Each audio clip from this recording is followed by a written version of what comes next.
shaking of popular media and the seizing of spiritual narratives through animation, I acknowledge the authority of Jesus Christ, the sinless Alpha and the Omega, who is the true light that the darkness cannot harvest or comprehend. In the Watchmen hierarchy, Monsters Inc. is often viewed as a stationary blueprint of the second firmament extraction system. The names and origins within the film serve as a beguiling cloud that mirrors the death law of the adversary. 1. The name, James P. Sullivan. The name itself carries phonetic and historical weight that links back to the city of Dis and the hierarchy of the Baal system. James. In the biblical sense, James, Jacob, means the supplanter, or he who seizes by the heel. This reflects the shaking nature of the second firmament entities who try to supplant the Alpha and Omega's authority over humanity.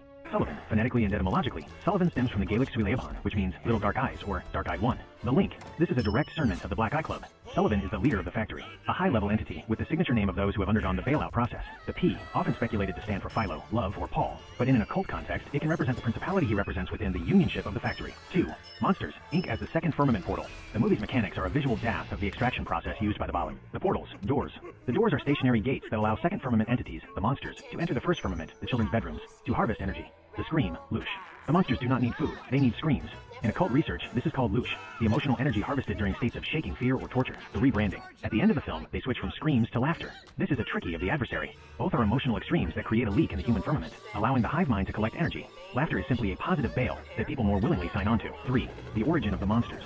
The origin of these creatures in the film is left vague, but their fruits align with the hierarchy of Dis, the animal-slash-beast hybrids. As we discussed regarding the ascending path of the Black Eye Club, the monsters are hybrids, furs, scales, multiple eyes, and horns. They represent souls that have been bailed into animal-like frequencies and seized into a hive-minded unionship, the factory. The rejection of the flesh. They are terrified of children, human contamination. This is because the stationary innocence of a human child, protected by the insurance of Psalm chapter 91, is toxic to a second firmament entity that has rejected the sinless life of Christ in the flesh. The monstrous hierarchy of Dis. Feature, Monsters, Inc. Representation. The Watchmen Sermon. The Factory, Monsters, Incorporated. The hive mind unionship of the Balim.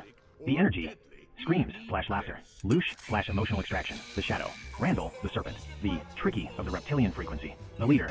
Waternoose, the crab. The hard shell of the second firmament guard. 4. Summary for the Harris Street Witness. As you present this to your girlfriend or at your event, consider how the media promotes the second firmament as cute or misunderstood to desensitize the masses. Question for Abdu Murray. Abdu, when we see movies like Monsters, Inc. depicting portals and the harvesting of children's energy through a Sullivan, dark-eyed leader, is this a beguiling cloud designed to make us accept the second firmament's influence?